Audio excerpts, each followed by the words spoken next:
Hello students, सभी को राधे राधे जी। सभी को राधे राधे, सत श्री अकाल। और सब लोग मजे में हो, मस्त हो, स्वस्थ हो, है ना। आज हम कक्षा 10 विज्ञान का नेक्स्ट टॉपिक पढ़ेंगे। बहुत ही महत्वपूर्ण टॉपिक है, सभी बच्चे ध्यान से देखेंगे।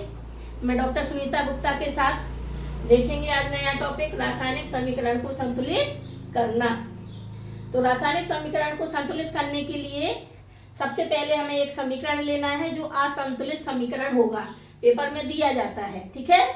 तो असंतुलित समीकरण हम कौन सा लेंगे, यहाँ पे प्रश्न है Fe plus H2O Fe3O4 plus H2, है ना। एक प्रश्न है को संतुलित कीजिए, ठीक है। को संतुलित कीजिए, इसको हमें संतुलित करना है। तो सबसे पहले हम क्या करेंगे, ये रासायनिक समीकरण को संतुलित करने के लिए उत्तर में ध्यान देंगे, कैसे लिखेंगे, है ना। यह 6 चरणों में पूरी होती है, 7 चरणों में होती है वैसे, ठीक है। तो 7 स्टेप में पूर्ण होता है, यानी रासायनिक समीकरण को संतुलित हम 7 स्टेप में पूरा करेंगे। तो पहला स्टेप क्या है, स्टेप फर्स्ट। सबसे पहले तो हमें क्या करना है, इस रिएक्शन को ही लिख लेना है। तो सबसे पहले हम यहाँ पे क्या लिखेंगे, अभिक्रिया को लिखेंगे, है ना। तो क्या लिखेंगे यहाँ पर, अभिक्रिया में जितने सूत्र हैं प्रत्येक सूत्र को बॉक्स में लिखना। सबसे पहले हम सभी सूत्रों को किस में लिखेंगे, बॉक्स में। तो Fe प्लस H2O, फिर बनेगा Fe3O4, फिर बनेगा H2, इसको बॉक्स बनाया, इसको बॉक्स बनाया, इसको बॉक्स बनाया और इसको बॉक्स बनाया, बॉक्स में बंद कर दिया। पहला स्टेप कंप्लीट। दूसरा स्टेप लिखेंगे, सेकंड स्टेप में अब हम क्या करेंगे, सेकंड स्टेप में सबसे पहले हम परमाणुओं की संख्या लिखेंगे कि कितना कितना है, ठीक है। तो क्या करेंगे, तत्वों के परमाणुओं की संख्या लिखना। परमाणुओं की संख्या लिखेंगे तो इसमें कौन सा परमाणु है, आयरन है। देखो इधर पे हम ऐसा करेंगे, तत्व लिखेंगे, इधर लिखेंगे अभिकारक और इधर लिखेंगे उत्पाद, ठीक है। इस तरह से तत्व क्या है, Fe कितना है 1, इधर कितना है 3, इधर हाइड्रोजन है कितना है 2, इधर हाइड्रोजन है 2, इधर ऑक्सीजन है 1, इधर ऑक्सीजन है 4। ये हमने लिख लिया, ठीक है। ये हो गया क्रमांक 1 2 3, ठीक है ना। ये बन गई हमारी टेबल। स्टेप सेकंड कंप्लीट हो गया। स्टेप थर्ड देखेंगे। स्टेप थर्ड में इस अभिक्रिया में जो तत्व सबसे ज्यादा है उस तत्व को हम संतुलित करेंगे। तो अगला पॉइंट हम क्या लिखेंगे, सबसे अधिक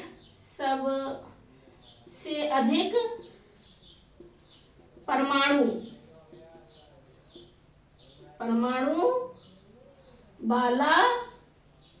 वाले यौगिक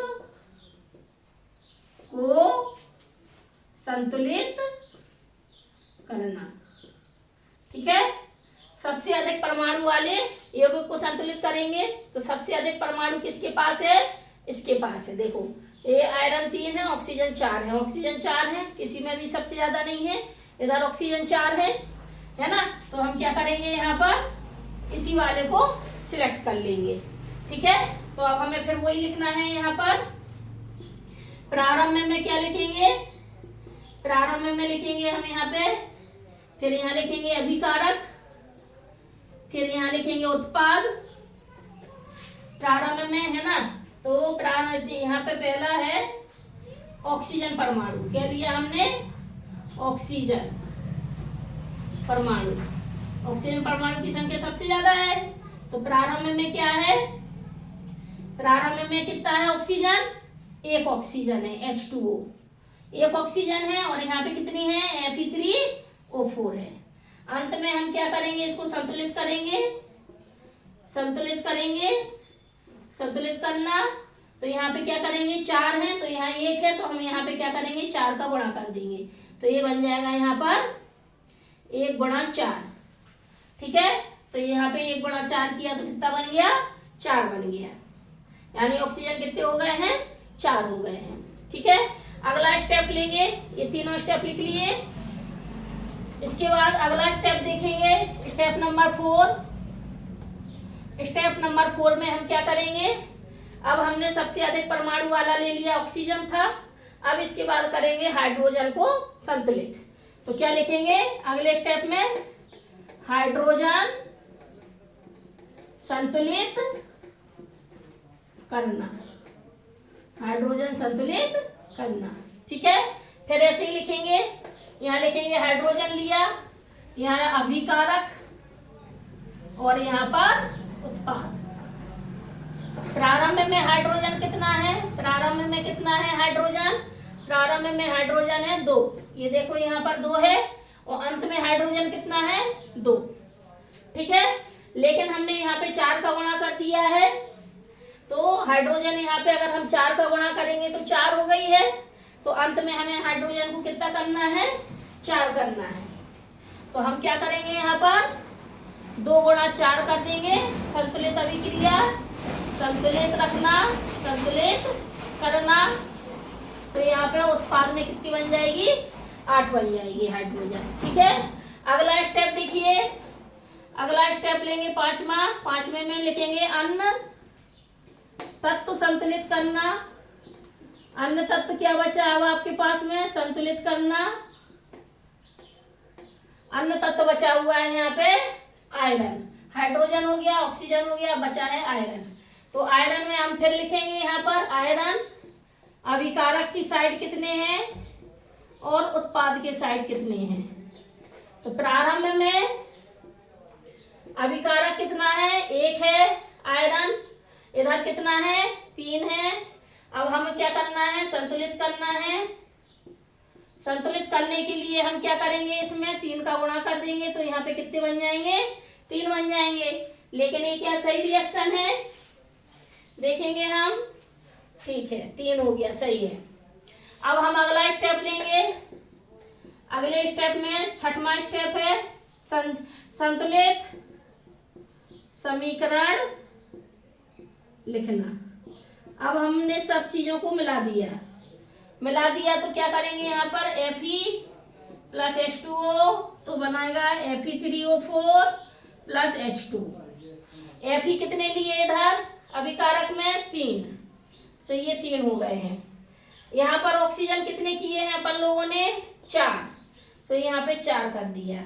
अब आप देखो ये 3 हो गए हैं, ऑक्सीजन 4 हो गए हैं, हाइड्रोजन नहीं है संतुलित, यहाँ हाइड्रोजन हमने कितना किया 4, तो यहाँ पे हमने कर दिया 4, ये बन गया हमारा संतुलित समीकरण। सभी बच्चों को समझ में आया रासायनिक समीकरण को किस तरह से संतुलित किया जाता है, अच्छे से इसको लिख लीजिए। अब 7वां स्टेप जो है, स्टेप नंबर 7, स्टेप नंबर 7 में लिखना जरूरी होता है सभी तत्वों व यौगिकों की अवस्था लिखना, है ना, कौन सी, भौतिक अवस्था लिखना, भौतिक अवस्था लिखना, ठीक है ना। तो अब इसी वाली समीकरण को हम वापस लिख देंगे। 3Fe, आयरन हमेशा सॉलिड होता है, सॉलिड है, सॉलिड को ठोस कहते हैं, ये S मतलब ठोस, ठोस को लिखते हैं S, है ना। H2O जलीय अवस्था में है तो लिखेंगे यहाँ पर लिक्विड L। फिर यहाँ पे बना Fe3O4, ये भी कैसा है Fe3O4 प्लस 4H2, ये गैस है तो गैस लिखेंगे, ये सॉलिड है तो S लिखेंगे। इस तरह से हमने इनकी अवस्थाओं को लिख दिया है। ये ध्यान रखना, ठोस को एस लिखते हैं, ठोस को एस लिखते हैं, गैस के लिए जी लिखते हैं और द्रव के लिए लिक्विड एल लिखते हैं। और अगर कोई ठोस चीज पानी में मिला दी जाए, है ना, तो उसको क्या लिखते हैं, इक्वस लिखते हैं। ठोस प्लस पानी दोनों चीजें मिली हैं तो उसको क्या लिखेंगे, इक्वस, AQ लिखते हैं। हमने कितने स्टेप देखे, 7 स्टेप देखे, है ना। पहले स्टेप में, सबसे पहले स्टेप में हमें सूत्र को बॉक्स के अंदर लिखना है। दूसरे स्टेप में तत्वों के परमाणुओं की संख्या लिखना है, कितने कितने हैं, सबकी संख्या लिख दी। तीसरे नंबर में जो सबसे अधिक परमाणु है उसको संतुलित करना है। इसमें सबसे ज्यादा ऑक्सीजन ज्यादा थी तो ऑक्सीजन को संतुलित कर दिया। फिर चौथे नंबर पर हमें हाइड्रोजन को संतुलित करना है। फिर नेक्स्ट स्टेप, छठवां स्टेप, 5वां स्टेप जो है अन्य तत्व को संतुलित करना है। छठवें स्टेप में सभी जितना संतुलित किया है पूरा संतुलित समीकरण लिख देना है। और 7वें स्टेप में हमें सभी जो हमारी अभिक्रिया है, अभिक्रिया में जितने भी हमने अभिकारक और उत्पाद लिए हैं उन सभी की भौतिक अवस्था को लिखना है। सभी को समझ में आया बेटा? इसको अच्छे से लिख लीजिए। घर से 1-2 उदाहरण करके भी आना है आप लोगों को और याद कर लेना, बहुत महत्वपूर्ण है संतुलित करना। अच्छे से लिखो बेटा और याद करना इसको।